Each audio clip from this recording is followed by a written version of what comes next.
Les défis pour une grande nation, une grande Côte d'Ivoire, c'est un mandat d'unité nationale qui s'ouvre pour tous les Ivoiriens, ici en Côte d'Ivoire et même dans la diaspora. La perche est donc tendue au peuple et il s'exprime. Les réactions aux États-Unis avec Michel Dicré. Ils sont officiellement plus de 8000 Ivoiriens résidant aux États-Unis. Loin de leur terre d'origine, leur cœur continue de battre au rythme de la vie politique en Côte d'Ivoire. Ils attendent beaucoup du nouveau mandat du président Alassane Ouattara dans la perspective de leur retour au pays.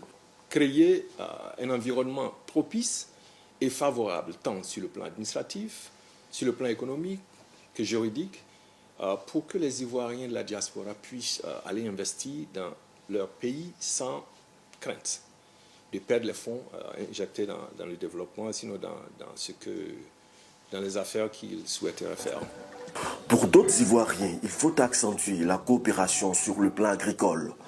Il y a cette politique d'agropole, ces pôles agro-industriels que le gouvernement de la Côte d'Ivoire a lancé, présente une opportunité réelle. Surtout qu'il y a une ambition de créer l'emploi pour les femmes et les jeunes. Donc ces agropoles-là présentent des opportunités de partenariat entre les entreprises américaines, les investisseurs américains et les entreprises ivoiriennes. Et aussi dans une dynamique d'industrialisation. Une Côte d'Ivoire industrialisée, mais surtout dans un climat apaisé. Je souhaite la paix, beaucoup d'amour dans notre pays et que le peuple soit unifié.